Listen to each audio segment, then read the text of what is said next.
Assalamualaikum warahmatullahi wabarakatuh. Bismillahirrahmanirrahim. Alhamdulillahi rabbil alamin. Wassalatu wassalamu ala rasulillah wa ala alihi wa sahbihi ajma'in. Qala rabbi shrah li sadri wa yassir li amri wahlul 'uqdatam min lisani yafqahu qawli. Allahumma inna nas'aluka ilman nafi'a wa rizqan tayyiba wa amalan mutaqabbala. Allahumma inna na'udzubika min qalbin la yakhsha wa min du'ain la yusma wa min ilmin la yanfa wa min nafsin la tashba. Na'udzubika min haula'il arba. Amin ya rabbal alamin. Alhamdulillah, syukur dan puji dipanjatkan ke hadrat Allah Subhanahu wa ta'ala. Dengan izin, ketentuan dan kasih sayangnya, dapatlah sama-sama kita pada malam yang berbahagia ini, kita dapat bertemu di Surau An-Nur Country High. Terima kasih saya ucapkan pihak surau, Tuan Imam, Datuk-Datuk, Datin-Datin, Tuan-Tuan Haji, Puan-Puan Hajah, para alim ulama, para asatizah, muslimin muslimat yang didoakan kebaikan dunia dan akhirat semuanya. Alhamdulillah, syukur kita ke hadrat Allah Subhanahu wa ta'ala. Pada kesempatan malam yang berbahagia ini, kita akan sama-sama berkongsi tentang satu tajuk yang telah pun diberikan kepada saya, iaitu berkaitan tentang tekanan dalam pengorbanan. Itu tajuk kita, ya, tekanan dalam pengorbanan. Sebenarnya saya pun masa bagi tajuk ni, saya duk ingat, tak tengok tarikh, duk ingat dalam musim raya korban lagi kan. Jadi kita buhlah pengorbanan tu sikit ujung. Tapi tak apalah, pengorbanan ni dia umum, ya, general. Muslimin muslimat yang dirahmati Allah sekalian, bila kita bercakap berkaitan tentang soal tekanan maupun stres, perkara ini dia akan menimpa semua orang. Walaupun siapa dia di atas dunia ini, dia pasti akan mengalami tekanan. Malah rakan-rakan saya sendiri pun sembang-sembang berkaitan tentang soal tahap tekanan kita rakyat Malaysia setakat ini.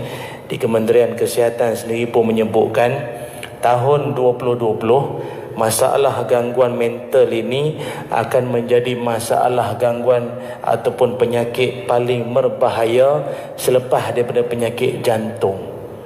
Ni dipanggil sebagai gangguan mental. Dia jadi sakit ataupun penyakit yang lebih bahaya selepas daripada sakit jantung. Jadi kita nak sebutkan di sini bahawa tahun 2008 ya, rakyat Malaysia yang mengalami masalah tekanan mental ni kurang lebih ada 400,227 orang. Dan jumlah tu saban tahun makin meningkat. Dan yang lebih peliknya tuan-tuan sekarang ni, umur di bawah 30 adalah di kalangan yang paling ramai mengalami tekanan mental. Agak-agak bawah 30 fikir apa? Tu yang ramai terjun terjun bangunan, bunuh diri, telan racun. Bawah 30. Bukanlah kata yang atas 30 tu tak apa, tapi yang muda sangat. Apa yang kau fikir, dik? Yang nak terjun sana sini bunuh diri, nyawa tu macam murah sangat. Macam boleh dapat semalam, esok dapat balik nyawa tu kan. Macam di satu sekolah di mana, di Kelang mana itu kan, budak tu kes putus cinta punya pasal dia nak terjun tingkatan 1, bawa form 1, dah frust nak terjun bangunan dah. Tak fikir dah Allah Ta'ala, mak ayah tak fikir dah waktu tu. Jadi kita pun fikir-fikir balik, ini satu isu yang agak membimbangkan. Sebab itu tahun 2020 ni tak lama dah, tahun depan rasa macam lama lagi 2020 tu. Saya dulu pun ingat aku ni sampai ke tidak tahun 2020 ni. Sampai rupanya. InsyaAllah lah. Tapi 2020 ni pun akan menjangkakan pada ketika itu ramai yang akan mengalami masalah mental. Sehingga kan dibuat satu kajian, rakyat Malaysia ini setiap daripada 10 orang seorang. Setiap daripada 10 orang seorang akan mengalami masalah tekanan mental. Dia orang tekanan mental ni, dia bukan gila, dia tak semestinya gila. Dia kadang-kadang dia sihat, duduk macam kita ni pakai smart, tapi kadang-kadang dia punya wire tu ada salah soket lah. Dia kadang-kadang tak tahu, dia duduk lain macam budak ni bercakap, nampak lain macam sikit. Macam dululah ni kawan saya cerita dulu, geng-geng masjid ni lah mesyuarat macam mana nak menangani masalah masa tu musim El Nino ni, El Nino panas nak pergi masjid sejuk, mintalah pandangan ramai-ramai apa cadangan. Seorang kata kita bubuh kipas helikopter tu, kipas tu big fan, kipas besar tu ada cadangan. Oh tak cukup kipas besar tu, kita kena tambah aircon lagi. Seorang lagi ni macam-macam cadangan. Tiba ada seorang ni dia senyap, orang muda senyap. Ni yang senyap ni tak ada cadangan ke? Apa cadangan? Dia kata saya cadang kita bawa masuk pintu kereta. Bawa masuk pintu kereta. Jadi yang lain-lain, besar budak ni dah, dia cakap tu serius. Kalau muka tu gurau tu kita kata budak ni main-main. Dia kata kita bawa masuk pintu kereta. Besar pula, orang tanya besar pula. Dia kata kalau panas buka tingkap. Jadi memang sah. Memang ada yang tak berapa nak kena pada dia ni, tapi muka sihat, muka handsome. Jadi itulah kadang-kadang kita berdoa pada Allah ni. Dia memanglah tak duduk dalam, dia duduk di luar, tapi kadang-kadang agak tak makan ubat ke apa, dia mari dia punya perangai tu. Sehingga kan tuan-tuan, mungkin ada orang cakap, alah ustaz ni orang tekanan mental ni semua masalah jauh dari agama ni, jenis tak semayang apa semua kot. Kita tak nafi tuan-tuan, jenis tak semayang apa semua ni, tekanan mental tu dah memang telah lah. Tapi kita tengok ada satu kajian yang dibuat baru-baru ni tuan-tuan. Di Arab Saudi sendiri pun kes bunuh diri hampir 295 kes. Arab Saudi. Dia orang kan kalau tension pergilah buat umrah tu. Betul tak? Kan? Pergi niat umrah, pergi tawaf sa'i, minum air zam-zam 2 tong tak apa dah, insya-Allah hati tu tenang. Pun bunuh diri. Dan tuan-tuan Arab ni pun, minta maaf lah ada Arab sini ya. Arab ni pun dia bunuh diri pun macam-macam cara. Ada yang tembak, gantung diri, terjun, telan racun, macam-macam. Tapi tuan-tuan yang paling menyedihkan, ada satu universiti, saya tak mau sebut lah ni, kita pun live ni tak naklah sebut lah kan. Ada satu universiti tu, ada seorang profesornya terlibat dengan bunuh diri juga. Profesor, maknanya seorang yang bukan orang calang-calang lah, orang educated lah, bunuh diri.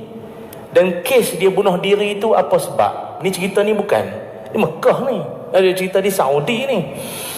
Apa sebab? Kesnya adalah kerana dia menanggung hutang hampir 30 tahun. Hutang yang ditanggung tu pula 8 juta.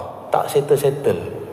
Jadi tuan-tuan, saya ingat dalam hal ni kita perlu kembali baliklah kepada rawatan yang Allah Taala dan Nabi Muhammad sallallahu alaihi wasallam hidangkan untuk kita jadikan amalan, iaitu tenangkan kembali jiwa masing-masing. Pasal kita ni penyakit ke, kita nampak lebih pada sesemua batuk, demam semua, tapi rupanya jauh lebih daripada itu adalah masalah mental. Di zaman Nabi Muhammad sallallahu alaihi wasallam, zaman Nabi sendiri pun ada orang-orang yang melalui keadaan seperti ini. Sebagai contoh, Abu Umamah radhiyallahu an. Abu Umamah ni satu ketika Nabi tengah jalan-jalan dekat masjid di Madinah tu lah. Tiba Nabi nampak Abu Umamah duduk menyandar dekat masjid tu. Cara menyandar tu macam orang ada masalah, muka berkerut. Lalu Nabi pun tanya kepada Abu Umamah, mali araka jalisan fil masjid fi ghairi waqti solah. Abu Umamah, kenapa engkau duduk di masjid di waktu bukan waktu semayang lah. Maksudnya time ni orang kerja, pejabat, peniaga, yang kau duduk di sini. Bukan salah duduk di masjid, tapi ini kan waktu orang kerja, yang kau duduk di masjid ni. Kenapa? Why? What is the because? The because is, jadi dia kata Kata Abu Umamah, humumun lazimatni waduyun. Ya Rasul, saya stres, saya tension, waduyun, banyak utang. Saya banyak utang ya Rasulullah. Minta tolonglah macam mana ni ya Rasulullah. Jadi Nabi pun bila dah sahabat mengadu kata stres, tension, tekanan, lalu Nabi memberikan satu doa. Zaman Nabi pun doa lah kan, sama kita pun sama. Apakah yang Nabi sebut? Kata Nabi, afala uallimuka kalaman iza anta qulta azhaballahu hammaka wa qada anka dainaka. Nabi kata, maukah engkau aku bagi satu ayat, satu doa. Kalau engkau amal ini doa, nanti engkau akan, Allah Ta'ala akan hapuskan kau punya stres, kasih tenang, dan kau punya hutang nanti akan dipermudahkan untuk langsai bayar. Lalu dia kata, bala. Apa bala? Of course. Of course, mestilah nak. Nabi offer doa, confirm lah nak. Lalu Nabi pun membacakan doa, Allahumma inni a'udzubika minal hammi wal hazan wa a'udzubika minal ajzi wal kasal wa a'udzubika minal jubni wal bukhl wa a'udzubika min ghalabati daini wa qahrir rijal. Amin ya rabbal alamin. Itu doa tu, kalau dah tuan-tuan pun boleh sambung tu, maknanya selalu sangat dengan ceramah ni, dan memang jadi amalan pun. Tahniah saya ucapkan ya. Doa itu kata Nabi, siapa rajin amal, doa itu kan minta berlindung daripada 8 perkara.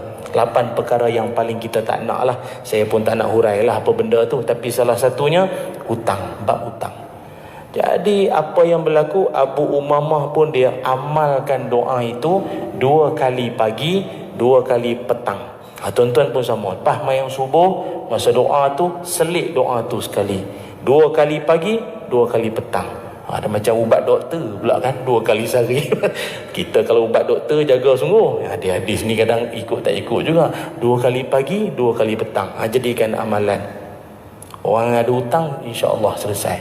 Tapi kadang-kadang kalau salah orang saya cerita ni kan lain pula dia faham. Dia pulun baca doa ni ya. Hutang tak bayar-bayar, dia harap Tuhan tolong settle lah. Lagi teruk dia baca doa ni dekat depan pejabat PTPTN tu. Depan kaunter, dia baca depan kaunter, Allah. Minta-minta nama dia hilang dalam sistem. Mengarut perangai macam ni dia. Maknanya rajin baca doa ni, Allah permudahkanlah dapat job, dapat rezeki, insya-Allah lah selesai hutang. Cumanya tuan-tuan yang dirahmati Allah sekalian, dalam bab tekanan ataupun stres ini, perkara yang perlu kita sedia maklum ialah Allah Ta'ala memberikan kepada kita ujian kehidupan ini terlalu pelbagai. Sebagai contoh dalam surah Al-Ankabut ayat yang kedua. Surah Al-Ankabut ayat yang kedua, Allah Ta'ala menyebutkan, ahasiban nasu an yutraku an yaqulu amanna wa hum la yuftanun. Sadaqallahul azim. Kata Allah, adakah cukup engkau mengaku bahawa engkau itu orang beriman, sedangkan engkau belum lagi diuji. Ayat ini kata ulama tafsir, Allah menggunakan ayat dekat ujung tu apa? Yuftanun. Yuftanun ataupun fitnah. Yuftanun, fitnah. Yuftanun itu kalau kita yang belajar bahasa Arab, itu namanya fi'il mudhari'. Fi'il mudhari' ni yang kalau grammar tu yang sudah dipanggil past tense. Past tense. Yang akan datang apa tense? Dah lama dah, cikgu pun meninggal dah, saya pun present, future tense. Macam tu lah yang akan datang. Jadi Allah menggunakan, engkau jangan sedap sangat mengaku aku beriman. Nanti dulu, engkau belum berhadapan dengan ujian yang mendatang, ujian yang bersifat mendatang. Yuftanun tu maksudnya ujian yang akan datang. Oh sedap kau ceramah kat orang, kau sendiri pun belum tentu akan datang kau macam mana. Itu maksudnya. Macam kita kan tuan-tuan dalam hidup, saya ambil contoh cabaran kita didik anak-anak. Macam anak-anak, tingkat anak-anak tu kan walaupun anak yang sama tapi cabarannya berbeza. Anak umur 8 bulan, 8 tahun, 18 tahun, 28 tahun, walau anak yang sama, cabaran tak sama. 8 bulan, apa cabaran dia? Lama tak beranak ni tuan-tuan, tengok ni lupa dah aku cucu. 8 bulan apa masalah? Oh, merengek tengah malam, lapar susu kan. 8 tahun anak yang sama lah, anak yang sama apa? Guling-guling nak mainan. Ayah ada janji masuk gaji beli, tak beli-beli, dituntut tu umur 18 dia dah mula tak nak tidur rumah, nak tidur rumah kawan. Umur 28 ada pilihan hati sendiri. Mak cadang adalah seorang tu duduk di Sungai Merak, tak mau mak. Kak Long dah ada pilihan hati. Zaman Facebook kan, kita dulu face to face, sekarang Facebook. Jadi nampak tak, walau anak yang sama, cabaran dia tak sama. Sementelah lagi lah kalau kita ni, macam tuan-tuan ni semua saya tengok di kalangan pemimpin-pemimpin, daripada kami para ustaz ni sampailah orang paling tinggi, cabarannya lagi tinggi, lagi kuat. Sebab itu Allah menyebutkan jangan cepat sangat. Kau kena tunggu, akan datang macam-macam ujian yang bakal engkau hadapi. Malah dalam ayat yang lain Allah Ta'ala sebut, Qul lan yusibana illa ma kataballahu lana. Kata Allah, katakanlah tidak ada yang menimpa kita, tidak ada yang musibah, benda yang menyedihkan berlaku kepada kita, illa ma kataballahu lana, kecuali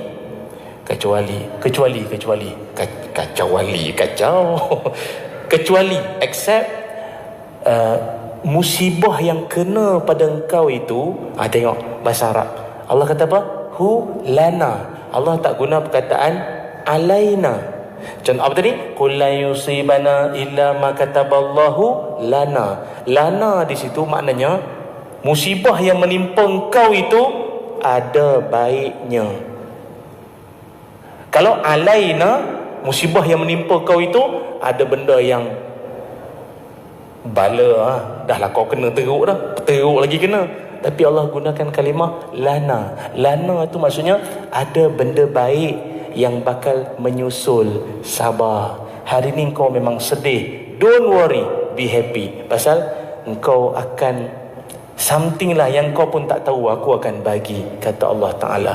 Sebab itu kalau kita tengok macam kita kehidupan kita kan, mungkin kebanyakan di kalangan kita ni yang menikah pada hari ni, pasangan kita tu mungkin bukan pilihan pertama. Ada macam-macam masuk you pula, pilihan pertama, pilihan kedua. Kadang mungkin pilihan orang tua ni saya tahu, walaupun tuan-tuan tak berapa nak senyum sangat, saya tahu ada yang bukan pilihan sangat, ada orang tua suruh menikah dengan dia menikah. Kalau ikut ada orang lain, ex kita hari ni Tapi walaupun rasa tak seronok, akur dengan kehendak orang tua, hari ni menikah macam mana? Jangan kata menyesal. Habis dah 8 cucu dah tu, ramai dah tu, bahagialah tu. Ada hikmahnya, ada bahagianya. Ada kawan saya seorang, ni cerita ni habis sini je lah habis sini apa masuk kamera dah. Ada kawan saya tu dulu bercinta dengan seorang perempuan. Lepas tu nak jadi cerita macam mana, akhirnya tak jadi. Masing-masing kawan saya ni menikah dengan perempuan lain, perempuan tu pun menikah dengan lelaki lain. Takdir Allah tuan-tuan, ada sekali hari tu viral, isteri dia hempuk suami dia dengan batu lesung. Dia hempuk suami dengan batu lesung. Tuan-tuan tahu siapa? Itu perempuan kawan saya punya girlfriend dulu. Kata kawan saya, mujur aku tak menikah dengan dia, kalau tidak kepala aku berderai habis. Hikmah. Hikmah. Jadi saya tak payah sebutlah kawan saya siapa, perempuan tu pun siapa. Jadikanlah iktibar tuan-tuan. Sebab itu ialah dalam hidup ni akan ada ujian yang akan menimpa kita. Malah bukan setakat kita, Nabi Muhammad sallallahu alaihi wasallam Nabi yang kita sayang, Nabi yang kita cintai. Nabi sendiri pun melalui terlalu banyak tekanan maupun ujian dalam hidup. Apakah bentuk-bentuk tekanan yang dilalui oleh Nabi? Ini saya nak cerita ni supaya kita rasa macam ringan sikit lah. Aku ni kira okey lah, Nabi lagi berat ya. Apakah bentuk tekanan yang dilalui oleh Nabi? Pertama, Nabi melalui satu keadaan tekanan di mana Nabi pernah sakit. Mungkin ada di kalangan tuan-tuan selama hidup kalau dengar ceramah tak pernah dengar pula Nabi jatuh sakit. Nabi kan sentiasa sihat. Kita tak nafi, Nabi memang sihat, pemakanan semua sihat.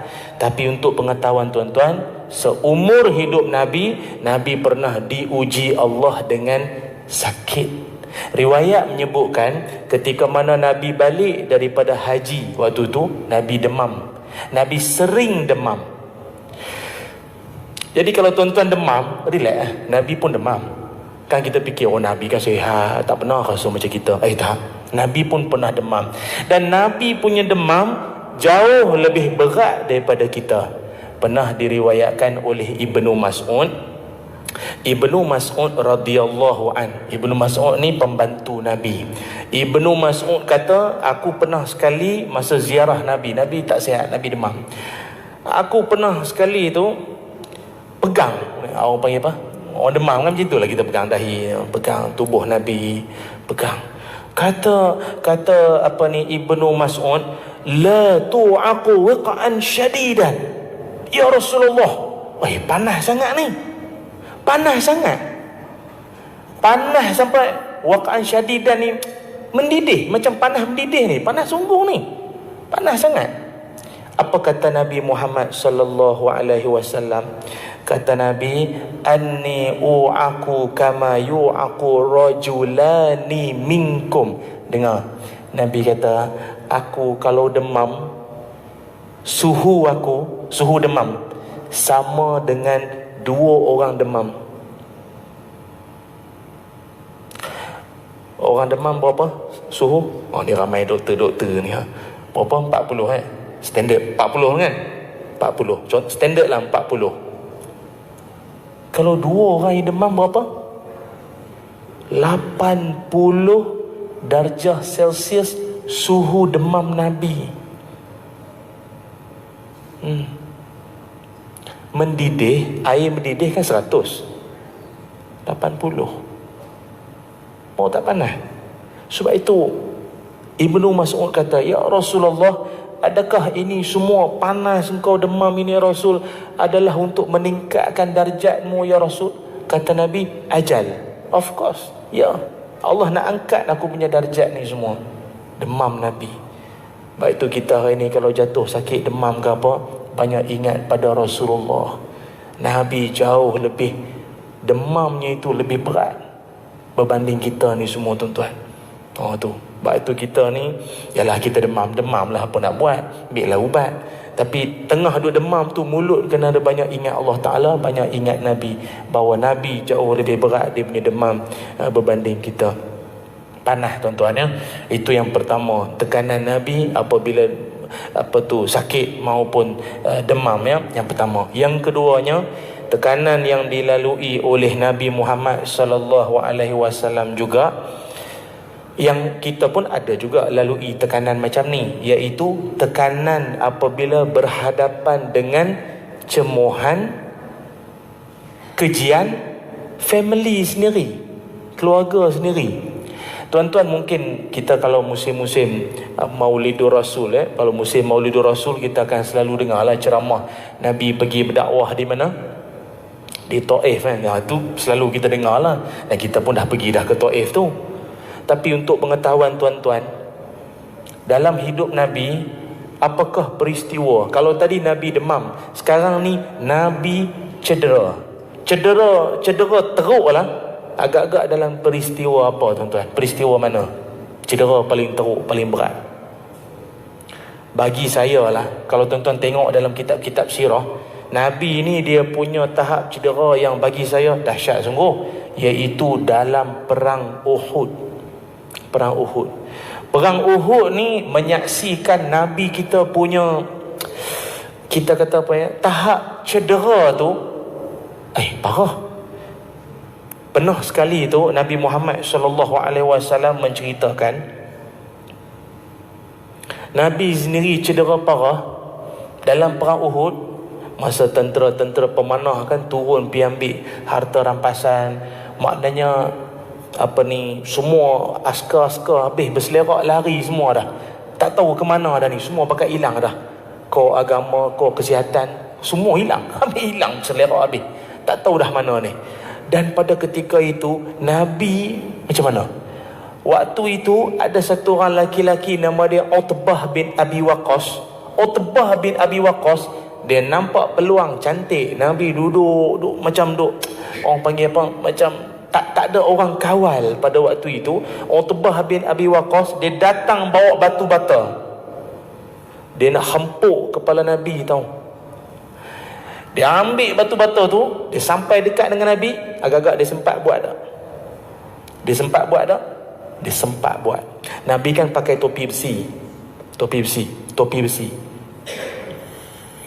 besi yang Nabi pakai tu, dia ambil batu tu, dia hempuk atas kepala Nabi. Topi besi Nabi pecah. Kuat tak kuat tuan-tuan? Besi pecah topi Nabi tu. Bila pecah, bukan pecah biasa-biasa. Bila pecah tu pula, besi dia tertusuk masuk dalam pipi Nabi yang mulia. Gigi Nabi patah. Gigi patah, tuan-tuan tahu. Besi tertusuk masuk. Darah jangan cakap. Sayyidatina Fatimah cepat-cepat datang merawat ayahandanya yang tengah bleeding, darah tu. Cepat-cepat. Tuan-tuan, dahsyat Nabi kita. Sebab itu kadang bila kita baca sirah ni, kita akan rasa insaf. Apa yang aku lalui hari ni tak seberat Nabi. Orang dulu berjuang bukan setakat keringat dan peluh, malah darah sekalipun, nyawa apatah lagi, demi untuk sampai Islam, untuk kita dapat semayang dengan aman dan tenang hari ni. Sempena bulan kemerdekaan, semangat pula bunyinya. Tapi sungguh ini perjuangan Nabi ni sampai tahap tu lah. Itu pun cedera parah macam tu. Masa Nabi duduk sembang-sembang dengan Sayyidatina Aisyah, Nabi duduk sembang-sembang dengan Aisyah. Aisyah tanya Nabi, "Ya Rasulullah, ada tak hari-hari yang kau lalui yang lebih berat daripada Uhud?" Maknanya Uhud kan dah teruk, pecah topi besi, patah gigi, berdarah, besi tu masuk dalam pipi Nabi yang mulia tu. Ada lagi tak peristiwa, momen-momen lain yang jauh lebih berat daripada tu? Agak-agak ada tak? Nabi kata, yang lebih berat daripada tu adalah peristiwa ketika aku pergi ke Taif. Nanti dulu, dekat perang Uhud mati syahid 70 orang kurang lebih, termasuk Saidina bapa saudara Nabi. Tapi pergi Taif, ada tak yang meninggal? Meninggal apa? Nabi dengan Zaid, 2 orang kan. Siapa nak meninggal bang? Tapi kenapa Nabi cakap Taif tu nak banding dengan Uhud? Taif ni aku tak boleh lupa, lebih dahsyat daripada Uhud. Memang Taif kan Nabi kena lempar batu, berdarah, gigi patah. Tak patah, ada tertusuk besi, kepala kena empuk, tak, berdarah, tapi tak seteruk Uhud. Tapi kenapa Nabi cakap Taif ni, pengalaman aku di Taif lagi teruk daripada Uhud? Kenapa? Sebab masa Nabi Muhammad sallallahu alaihi wasallam nak pergi Taif. Taif ni tuan-tuan kena sedia maklum, Taif ni bukan tempat yang Nabi, bukan tempat yang asing bagi Nabi. Taif ni ada kena mengena dengan keluarga Nabi, kerabat Nabi. Taif ni maknanya Nabi ni pergi tempat yang memang adik-beradik juga. Adik-beradik macam mana? Nabi kan dia ada moyang Nabi nama Atikah. Atikah mana pula tak pernah dengar. Ni saya cerita sikit. Muhammad, Nabi kita Muhammad bin Abdullah bin Abdul Muttalib bin Hashim bin Manaf. Hashim isterinya Atikah. Atikah tu orang Taif. Moyang lebih kurang. Jadi Nabi pergi ke kawasan tu bukan kawasan orang lain, kawasan tanah tumpah darah moyang dia dulu. Maknanya semua tu kena mengena. Bau apa bau stokem lah, bau bacang lah, ada kena mengena juga. Kena mengena juga.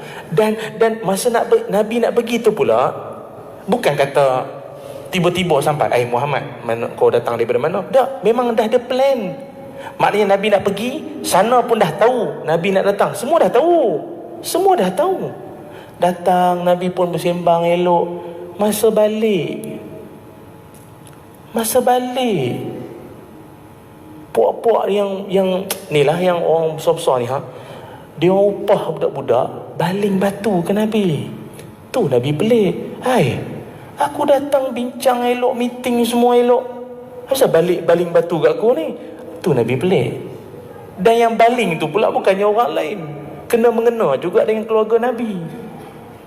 Nampak? Tu yang Nabi sedih. Sampai Nabi kata, aku jalan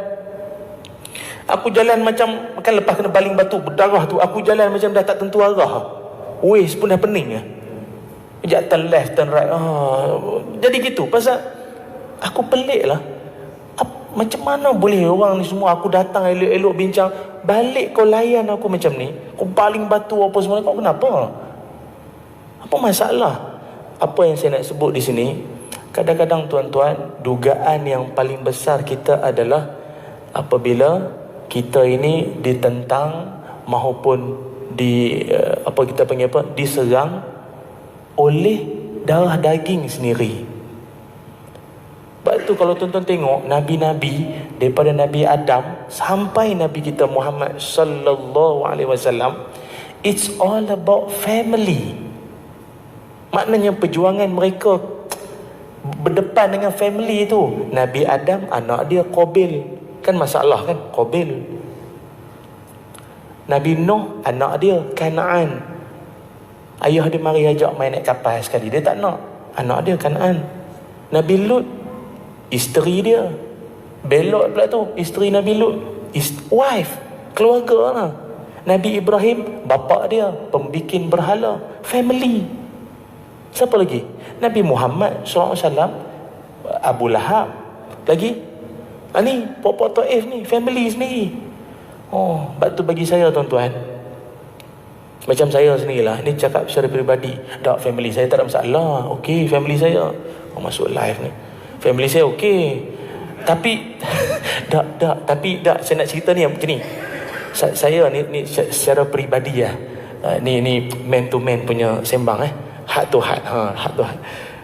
Ceramah dengan siapa-siapa pun insya-Allah saya boleh.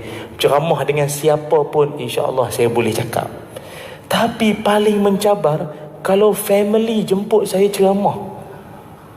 Jenis Pak Long saya, Pak Ngah saya, Pak Tam saya minta, ceramah sikit. Bagilah ceramah sikit, bagi berpesan takwa, syurga sikit. Saya bukan tak boleh ceramah, okey. Family sendiri okey ya. Tapi macam mana nak mula ayat tu yang payah tu. Marilah kita bertakwa pada Allah ya. Dengan Pak Long saya semua kenal, zaman terjun sungai, curi selipar. Dulu kecil baju tak pakai, tiba hari ni bertakwalah pada Allah. Dia jadi lain tu. Dia orang tengok, tak adalah dia orang pandang rendah saya, tapi mencabarlah sikit keluarga sendiri tuan-tuan. Tak apa, okey. Itu masalah. Tapi tak apalah, maknanya dugaan yang dilalui oleh Nabi Muhammad sallallahu alaihi wasallam itu adalah dalam usaha Nabi nak membawa Islam. Tapi akhirnya tuan-tuan pun dah tahu cerita tu kan, Nabi dibaling batu berdarah semua. Lepas tu Nabi sendiri tiba malaikat Jibril. Dia datang dengan satu orang malaikat. Yang malaikat ni Nabi sendiri pun tak familiar, tak pernah nampak pula malaikat ni. Dari jabatan mana ni tak pernah nampak, daripada unit mana ni tak pernah nampak ni malaikat tu. Malaikat tu pun memperkenalkan diri dia, ana malakil jibal, saya malaikat bukit. Malaikat bukit. Jadi dia kata, dia offer pada Nabi. Dia kata, ya Rasulullah, kalau tuan nak, saya boleh ambil dua bukit tu, Jabal lain, dua bukit tu, iaitu bukit Jabal Qubais dengan Jabal Qaqaq. Jabal Qubais ada lagi lah, King Saudi punya apa tu sana tu kan. Satu lagi Jabal Qaqaq dekat dengan apa tu Safa Marwah, tapi dah tak ada dah rata habis dah. Dua bukit tu aku ambil, hampak semua orang Taif nak offer. Kalau kita tak cukup dua, lagi belakang tu lagi besar deh. Tapi Nabi kan, apa Nabi punya doa. Ini sifat kita boleh belajar ya. Nabi punya doa. Apa doa Nabi? Apa doa Nabi Muhammad sallallahu alaihi wasallam? Nabi kata, arju an yakhrujallah min aslabihim man ya'budallah wahdahu la syarikalah wahdahu la yusyriku bihi syai'a. Hadis riwayat Imam Bukhari. Nabi kata, aku berharap pada Allah agar lahir daripada keturunan puak Taif ni akan masuk Islam, akan beribadah kepada Allah, tidak mensyirikkan Allah.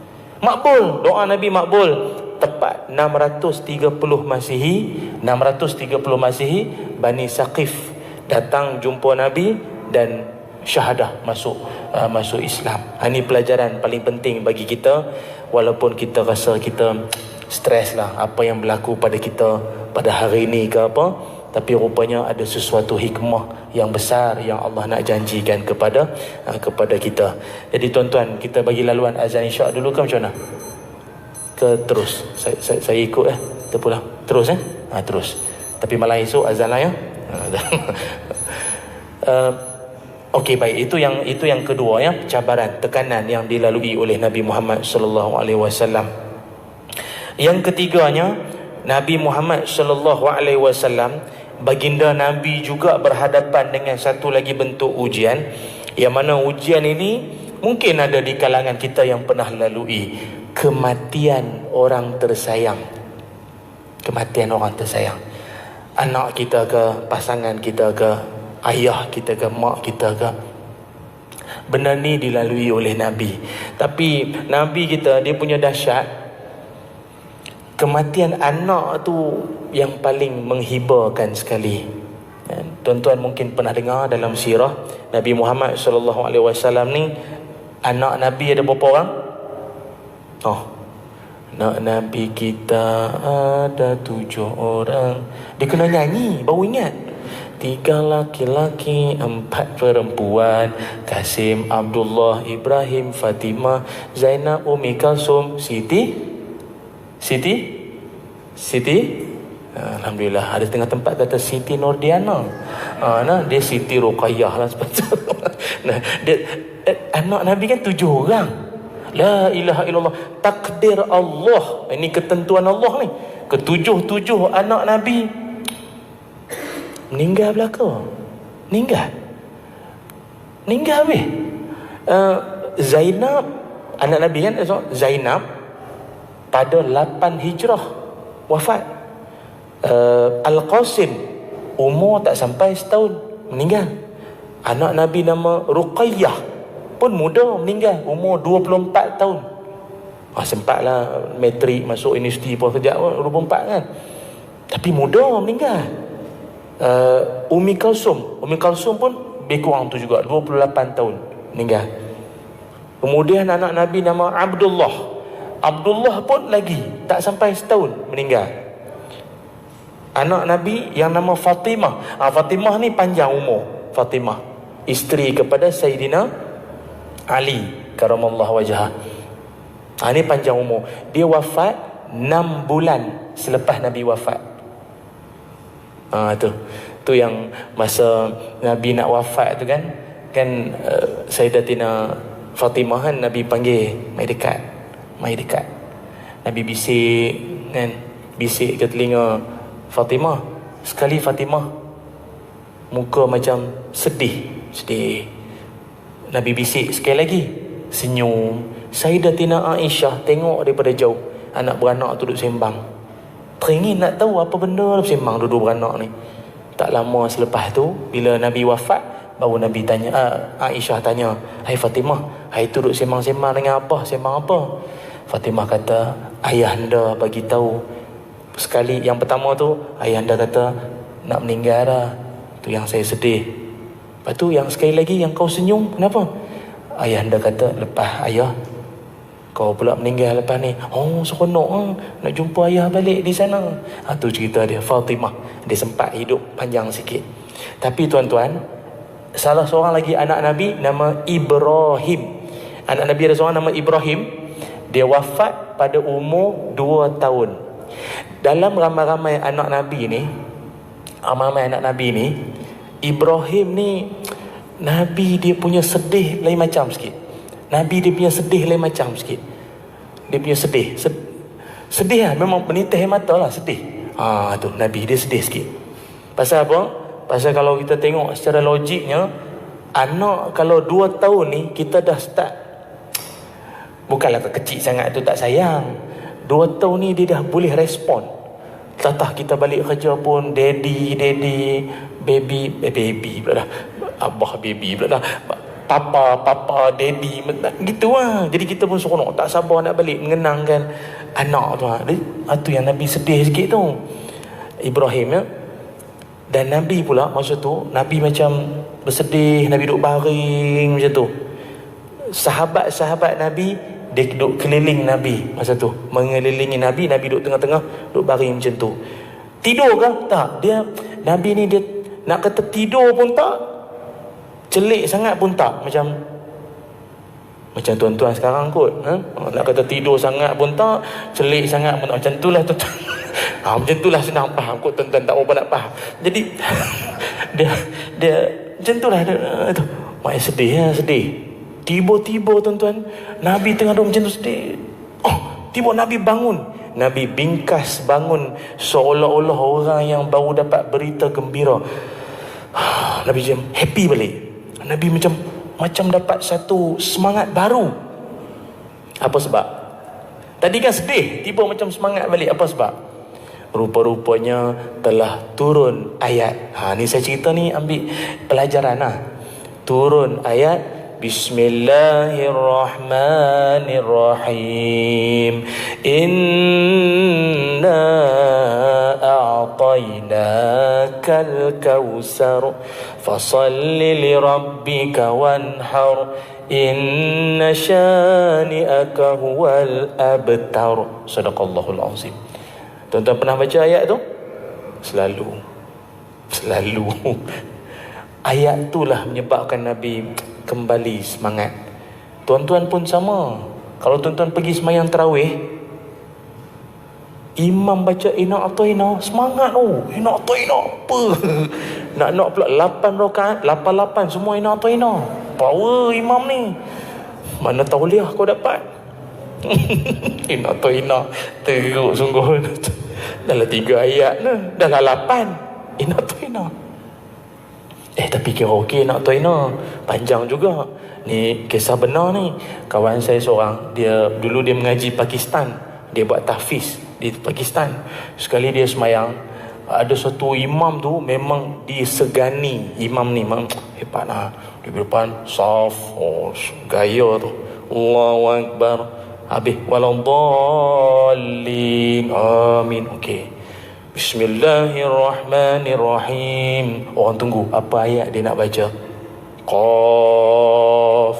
Dalam hati kawan saya, wow, huruf dia baca Qaf. Surah Qaf ini antara surah, kalau tuan-tuan mana hafal Quran, Qaf ni antara surah yang susah nak hafal. Pasal ayat-ayat dalam tu tak berapa familiar. Kalau macam Baqarah pun kadang ada ayat yang macam sama-sama sikit kan. Qaf ni dia lain sikit. Orang yang hafal Quran dia tahu. Imam tu Qaf. Dalam hati kau Qaf. Allahu Akbar. Dia baca Qaf ya. Huruf ya. Jadi kalau inna a'taina tu kira panjang jugalah untuk Qaf. Habis mayang, orang pakai kutuk tu imam. Kau pun tak apa dia cakap, tak tahu bahasa Pakistan. Qaf komplain. Imam ni pun imam jenis ada isi, bukan imam cak ayam ni, imam ada ilmu. Dia jawab balik, dia kata bukankah Nabi menyebutkan bacalah apa yang mudah bagi kamu. Mudah sungguh. Mudah baca Qaf. Jadi itu imam kita pun kalau nak tunjuk terror boleh, bacalah Yasin. makmum, oh Yasin 83 ayat. Oh, lambatlah balik malam ni. Rupa Yasinnya, Allahu Akbar. Dia baca Yasin, sambung malam esok. Cukup 2 minggu habis ayat tu. Boleh. Cadangan. Jadi tuan-tuan, inna a'tayna kal kausar, sesungguhnya kami telah memberikan kepadamu, wahai Rasulullah SAW, nikmat yang banyak. Ulama menyebutkan, pertama telaga Kausar, kedua maksud Kausar itu nikmat yang banyak kepada Nabi. Apa nikmat Nabi? Nabi dapat nikmat apa sepanjang hidup? Banyak.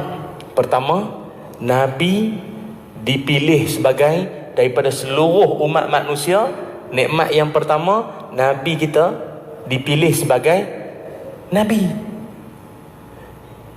Orang, manusia, Nabi 124,000 orang jumlah Nabi. Daripada 124,000 orang, Nabi punya nikmat lagi Allah pilih sebagai Rasul. Rasul berapa orang? 314 orang. Daripada Rasul yang 314 orang, diangkat menjadi Rasul di kalangan 25 Rasul. Daripada 25 Rasul, aku angkat engkau lagi jadi Rasul-Rasul elit ataupun Ulul Azmi. Kan? Rasul Ulul Azmi. Orang nama Azmi yang bangga sikit nama ni. Doktor kita ni. Ulul Azmi, 5 orang tu Nabi-Nabi yang 5 orang tu lah kan.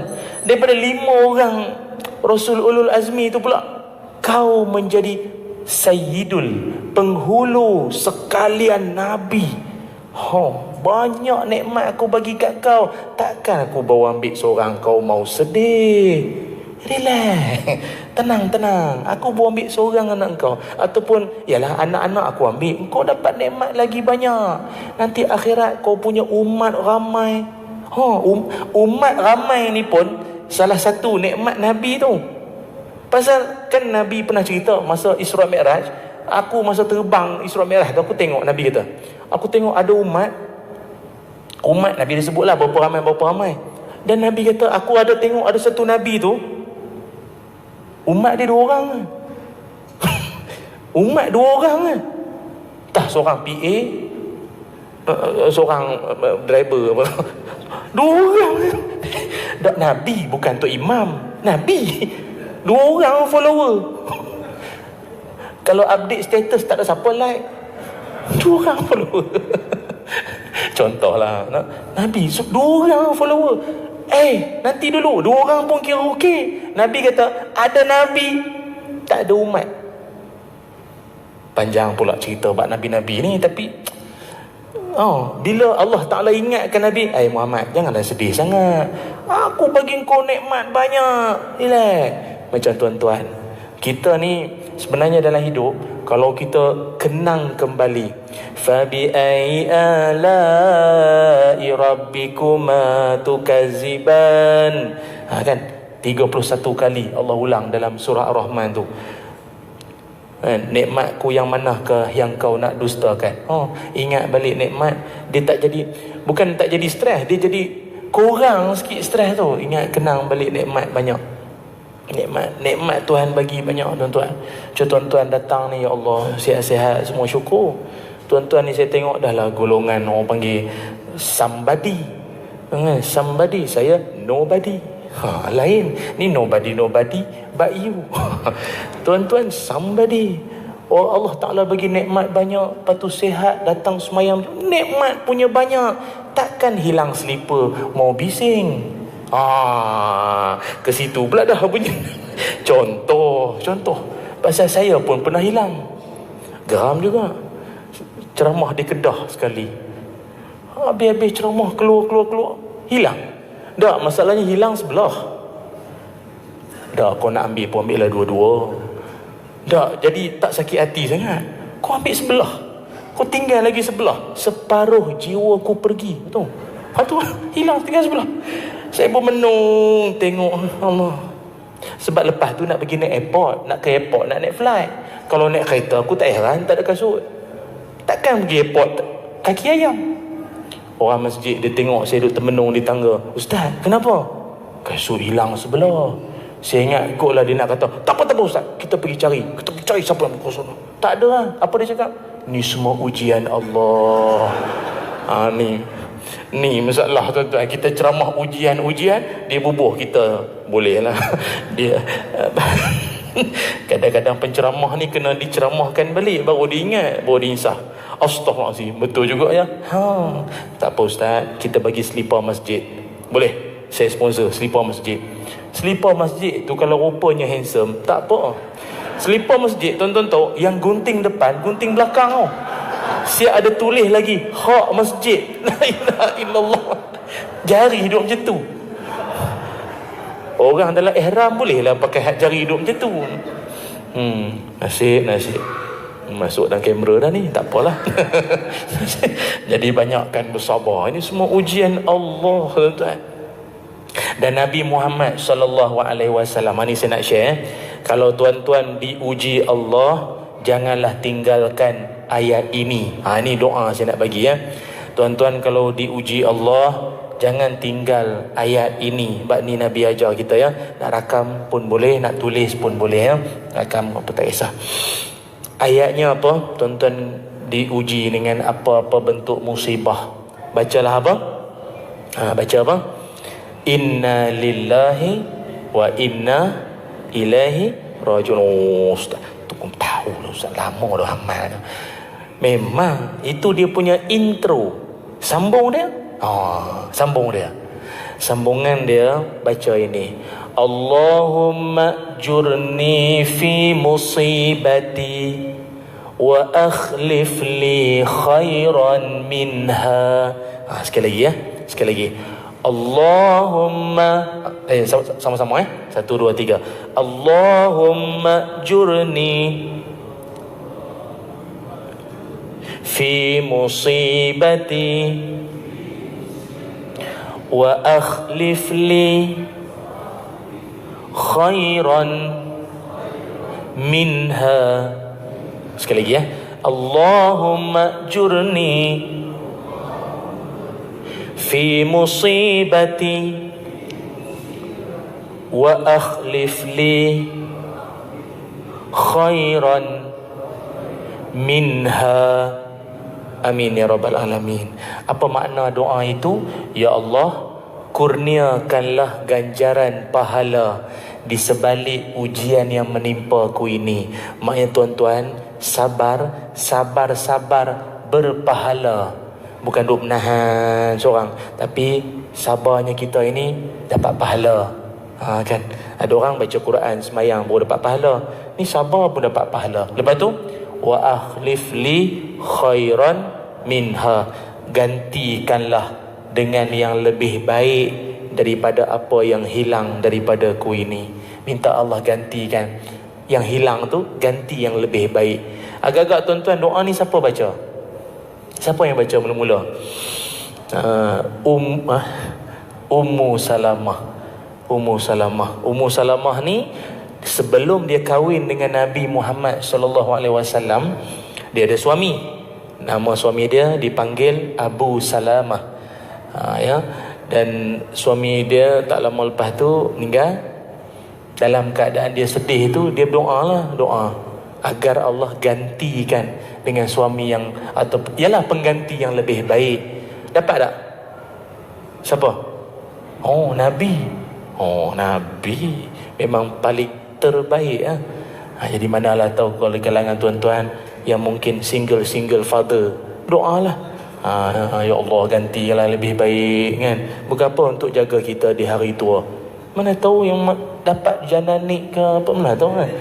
Nelofa ke mana tahu. Kita doa dia bukan main-main ni. Tuan-tuan ni muka-muka makbul semua ni. Rajin doa pada Allah Ta'ala. Tapi kalau dah nak single sampai meninggal tu terpulanglah.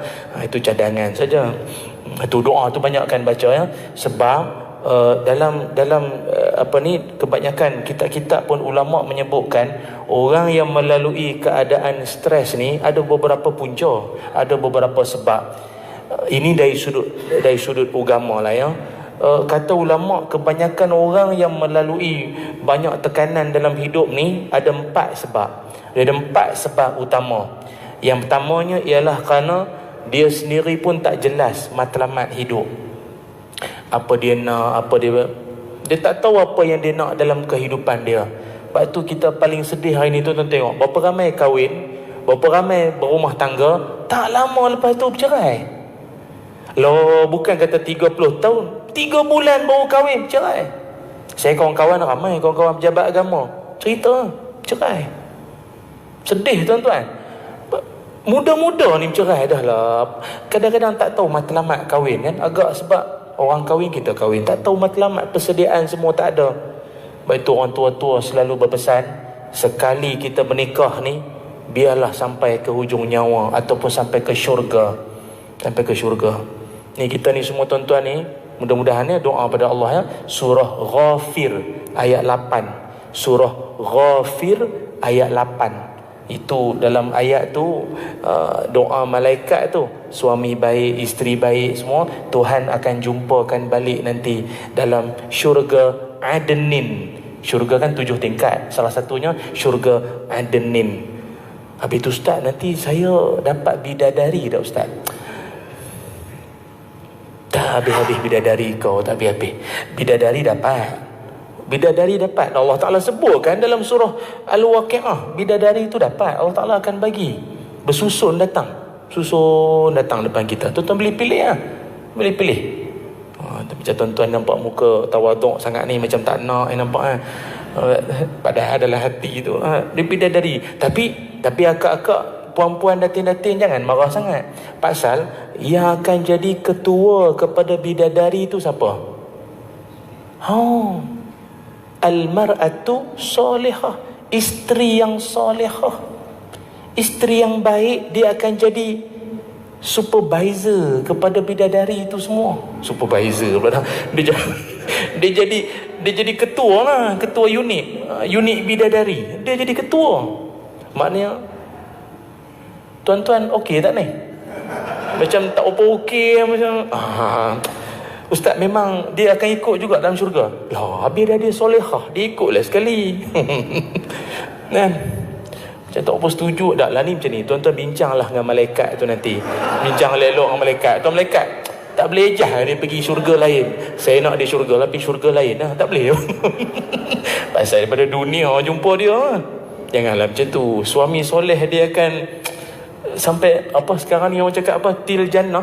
Til jannah semua. Til jannah. Itu yang pertama tak jelas matlamat hidup. Yang kedua, kenapa ramai orang tension, ramai orang stres? Dia tak suka memaafkan orang. Orang yang hidup tak suka memaafkan orang, dia akan stres. Allah Ta'ala sebut wal'afina 'anin nas. Tanda-tanda ahli syurga, dia sedia untuk forgive, forget, memaafkan, melupakan. Belajarlah tuan-tuan, cuba buat. Sebab tuan-tuan, selagi tuan-tuan tak boleh maafkan orang-orang itu, tuan-tuan akan nampak orang itu di mana-mana. Sungguh tuan-tuan akan nampak bayang-bayang dia, entah macam lagi tak maafkan sajalah. Itu Nabi ajar kita. Tapi tuan-tuan ni saya tengok semua alhamdulillah bagus-bagus ni. Ada orang saya pernah jumpa, tahap tak boleh maafkan orang, dia punya benci tu, orang panggil apa ya, dendam, benci tu teruk sangat. Katalah seorang tu dia benci dengan satu orang dalam rumah tu, sanggup tak ikut jalan tu. Dia tak nak ikut jalan tu. Orang tanya ni, abang apa dah lama tak lalu jalan ni? Tahu Ustaz, saya tak boleh lalu, saya benci tu lalu. Rumah dia pun saya tak boleh tengok. Astaghfirullahaladzim, kau ni teruk sangat. Sampai rumah pun tak boleh tengok. Tak tahu Ustaz, saya benci lah. Dia tu penipu, dia tu itu ini. Dia pun bela kucing. Kucing dia pun saya benci lah. Kucing pun sekali. Kau mengamuk tak tentu arah macam ni. Dia jadi orang macam ni, orang stres ni. Macam kita kan orang happy, pergi kenduri mana pun okey. Tapi kalau ada orang yang kadang-kadang kalau masih lagi tak maaf ni, tak boleh. Kan ternampak orang yang dia benci, nampak daripada jauh. Datang juga biawak ni. Biawak pula dia panggil. Elok-elok kawan tu orang. Jadi Allah Ta'ala kata apa? Wal'afina anin nas. Maafkan, lupakan. Orang perempuan kata, senanglah ustaz cakap. Dia menduakan saya tau ustaz. Saya jumpa risik dobi, ada baju perempuan lagi tau. Dia menangis, semua ada. Itulah orang perempuan kan. Hati orang perempuan ni kena jaga baik-baik tuan-tuan. Orang perempuan ni, orang tua-tua kata apa? Hati wanita bagaikan pasu. Sekali ia pecah berderai, boleh dicantum semula, tapi retak tetap ada. Nak saya ulang balik ayat tu? Tak payahlah. dia ada lagi retak-retak tu, dia ada lagi. Dia tak boleh, dia terkenang. Jadi tuan-tuan kena jaga baik-baiklah tuan-tuan. Jangan, kita ni kena beringat sikit. Tu yang kedua, belajar memaafkan orang ya. Yang ketiga, kenapa ramai orang tension? Sebab yang ketiganya, dia tak bersyukur dan tidak bersabar. Orang paling bahagia dalam hidup selalu melazimkan hidup dia, hati dia, syukur, sabar. Benda yang belum dapat, sabar. Benda yang sedia dapat, syukur. Yang belum dapat, sabar. Yang sedia dapat, syukur. Settle. Tuan-tuan syukur tuan-tuan. Hidup, tak tahu tuan-tuan, saya tengok happy, alhamdulillah, seronok. Ada tempat saya ceramah, muka masam daripada bagi salam. Dia gelak pun sikit je. Sikit je dia gelak. Stres sangat ni. Nampak stres sangat. Tuan-tuan, okey apa? Sebab tu dalam hidup, saya pun, ni ramai ni, profesor ni, ramai-ramai ni. Saya nak sebutnya apa? Saya ingat selama saya hidup ni, satu je saya boleh buat kesimpulan. Dalam hidup tuan-tuan, sini ramai orang kaya. Tapi untuk pengetahuan semua, dalam kehidupan kita, orang kaya, siapa-siapa pun, orang yang sihat, itulah orang kaya. Sebab orang kaya pun belum tentu sihat.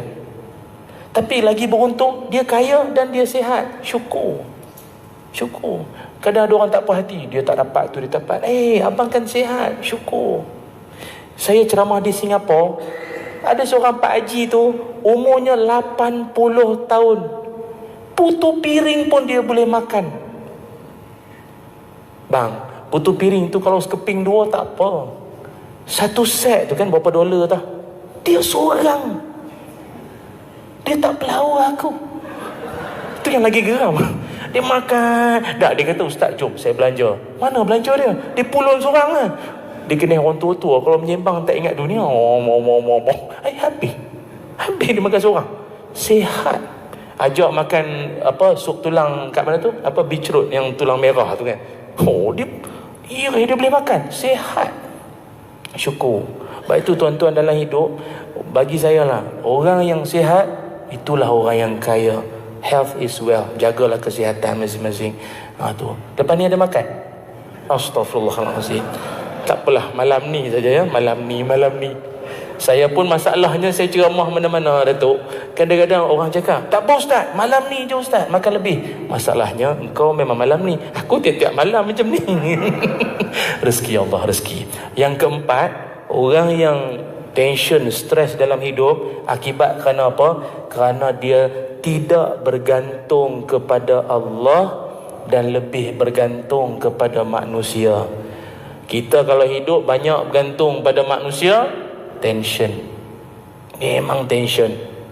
Tapi kalau hidup bergantung pada Allah, hatimu kan tenang. Tak apa, ini semua Allah Ta'ala nak bagi aku hikmah lah satu hari nanti mungkin aku akan dapat benda ni semua kan. Dan tak nafi juga, selain daripada faktor yang kita sebutkan, Allah menyebutkan dalam surah Az-Zukhruf ayat 36, punca-punca orang boleh jadi tension juga daripada angkara syaitan.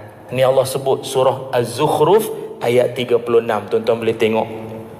Allah Ta'ala kata apa? Wa man ya'shu an zikrir rahman nuqayyid lahu syaitanan fahuwa lahu qarin. Az-Zukhruf ayat 36. Allah kata, siapa-siapa yang tidak mengendahkan Allah, tak baca Quran, semayang tidak, tak zikir, Allah kata apa? Aku akan nuqayyid lahu, Ni puak-puak yang tak senonoh ni, hidup tak ingat Tuhan ni, aku akan jadikan setan, jadikan dia punya qarin, pendamping, BFF, best friend forever. Lepas tu kadang kita tengok puak-puak macam ni, macam setan perangai, mulut jahat, itu jahat. Pasal kawan kan. Jadi kawan dia. Syaitan tu jadi admin dia dalam grup WhatsApp. Jadi admin. Duk guide dia, menipu orang. Ada je idea dia tu. Siapa? Kerana kita pun tak terfikir nak buat macam tu. Macam mana nak fikir buat jahat itu banyak? Syaitan. Az-Zukhruf ayat 36. Ingat tu. Orang tak ingat Tuhan ni jadi geng syaitan. Tu yang dia tension dalam hidup. Dia tension macam-macam. Ada sekali lah, ni macam mana nak cerita tuan-tuan, dia syaitan ni pun dia ikut juga standard. Kalau tuan-tuan ni tahap rendah-rendah, yang datang pun tak berapa sangat lah. Tapi kalau tuan-tuan ni jenis serban, dahi bertanda pula semua ni kan, tahu dahi tinted lah, dahi hitam semua kan, dahi tinted lah. Memang jenis dia yang datang tu dahsyat. Ni saya cerita sikit lah, ni pengalaman masa dululah kita pernah sekali buat buat tangkap khalwat ni. Tangkap khalwat tuan-tuan tahu, tangkap khalwat ni yang paling menakutkan kita tuan-tuan tahu. Dan tangkap tu macam-macam lah. Ada yang bos dengan sekretari, ada yang bibi dengan tua rumah, ada lagi teruk bini orang dengan suami orang. Ini sana ni tanya, loh, suami orang, isteri orang. Tak tahu ni kot dulu zaman cinta tak bersambung balik apa tak tahu. Tapi paling teruk, kawan saya kata pernah jumpa ada 2 orang budak yalah, dalam satu hotel tu, hotel bajet ni, duduk dalam bilik tu, budak lelaki budak perempuan lah dalam bilik tu, ketuk pintu, tak nak buka, masuk. Budak lelaki-lelaki tu dengan tak ada baju, seluar pendek, duduk atas katil. Yang perempuan tu dalam toilet tengah menangis sebab bilik dah kantoi kan, menangis. Tuan-tuan kalau dah macam tu, tuan-tuan tak payahlah tanya dia orang buat apa, takkanlah belajar tajwid, dah kumpul-kumpul lah buat maksiat. Tuan-tuan kalau nak sangka baik pun agak-agak lah, dia orang berbincang, bincang benda 2 orang dalam bilik tu. Yang seronok kawan saya ni, dia tanya, dah kahwin belum? Dah confirm lah tak kahwin lagi, tapi soalan tu nak bagi takut dah kahwin belum? Budak lelaki tu jawab pun, belum, tapi insyaAllah nak kahwin. Macu kan. Kawan saya lagi 8 lah. So budak perempuan tu, pakai tudung, siap-siap kita sembang di balai. Nak telefon waris. Tuan-tuan tahu, budak lelaki tu dia pergi dekat almari. Tuan-tuan tahu dia pakai apa budak lelaki tu? Dia sarung jubah lah. Dia sarung jubah bubuh. Tak cukup dengan jubah, sarban lagi atas kepala tau. Sarban dia bubuh.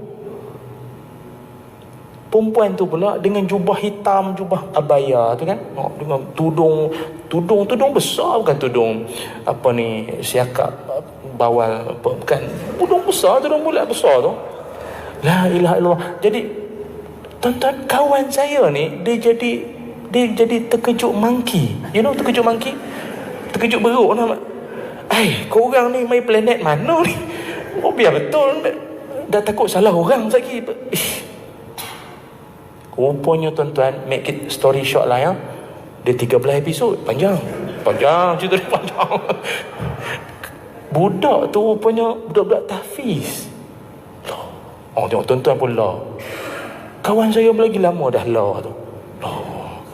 Budak tahfiz pula, bukan baru register semalam. Memang hati tu dah mengapas dah Quran. Rupa dia orang duk WhatsApp lama dah, memendam rindu. Bila nak jumpa kan, asrama jauh-jauh, sekali jumpa di hotel tu, tak boleh tahan dah jumpa situ. Lepas tu saya nak sebut, anak kita walaupun dia masuk sekolah agama ke, universiti agama ke, kolej agama ke, itu bukan jaminan dia terselamat daripada godaan syaitan.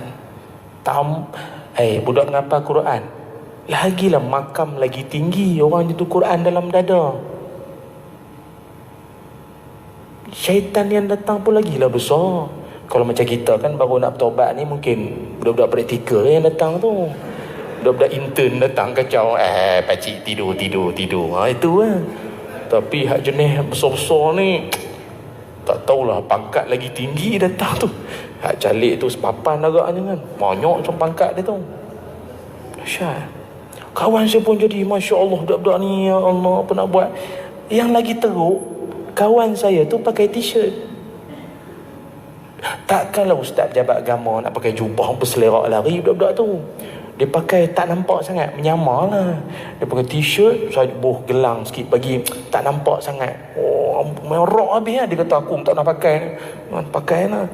Yang dia tangkap budak jubah. Bila turun hotel, orang confuse. Ni siapa tangkap siapa ni?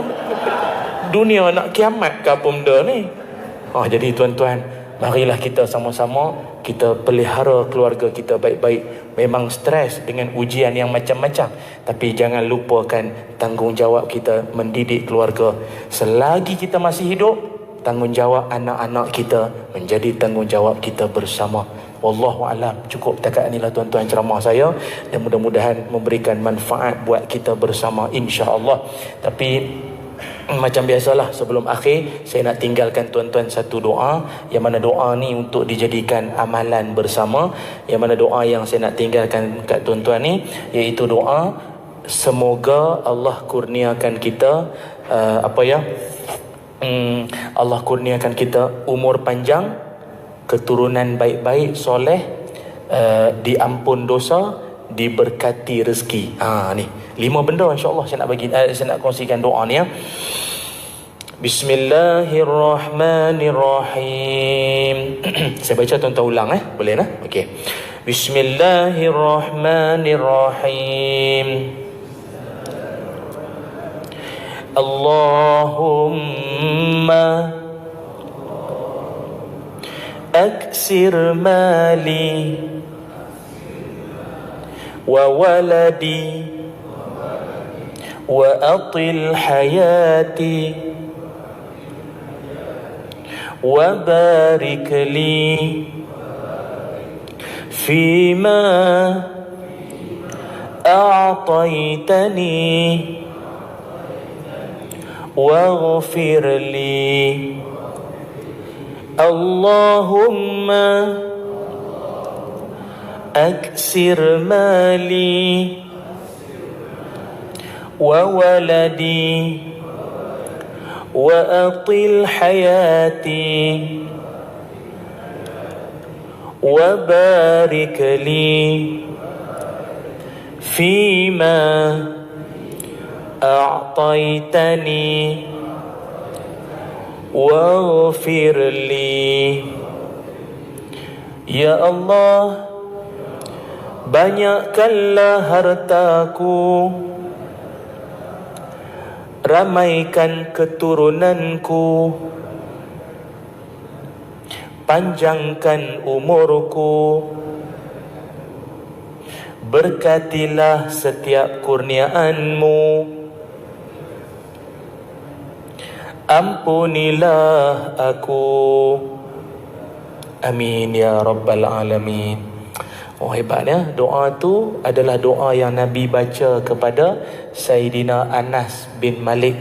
Hasilnya Anas bin Malik menjadi seorang yang umurnya panjang, 107 tahun. Satu. Yang kedua, anak dia saja 120 orang. Anak, tak termasuk cucu tau. Anak saja 120 orang. Tu kalau ambil gambar family tu, tak cukup frame tu, kena lebar, kena pakai drone. Ramai sangat, sekampung anak. Maknanya apa? Maknanya mak dia ramai lah, isteri tu ramai lah. Kalau satu kelang, boh kelang. Kalau banyak 120 tu. Dan lepas tu tanaman dia berlambak-lambak keluar, banyak keluar. Itu berkat doa tadi. Nak bagi tuan-tuan semangat sikit lah kan. Tuan-tuan ada kebun ke apa, Allah Ta'ala bagi banyak lagi rezeki, umur panjang, anak-anak semua soleh lah, amin, insya-Allah ya. Baik, cukup setakat ini saja dahulu. Ada sikit makluman, kalau siapa-siapa yang berminat, saya ada bawa ini buku tulisan saya yang keempat ya, terbitan Karang Kraft karya Bestari, judulnya Bajet Bagus. Ni tajuk ni sebenarnya ada benda lah yang saya nak maksudkan, dan dalam ni merupakan himpunan koleksi ceramah-ceramah saya ni. Kadang duk ceramah sana sini tinggal macam tu, sayang saya bukukanlah. Kalau siapa yang berminat nak beli, ada di luar sana ya. Mudah-mudahan ianya bermanfaat, insya-Allah. Doakanlah tahun ni nak keluar buku saya yang kelima pula, insya-Allah. Mudah-mudahan kalau saya meninggal pun tuan-tuan baca dapat tumpang pahala juga, insya-Allah ya. Ada satu buku saya tu, buku yang kedua, tulisan saya, tajuknya 20 sen ke syurga. Yang tu alhamdulillah dah dapat sambutan yang sangat baik, best seller alhamdulillah. Tajuknya 20 sen ke syurga. Tajuk bukan harga, tajuk dia. Allahu a'lam. Assalamualaikum warahmatullahi wabarakatuh.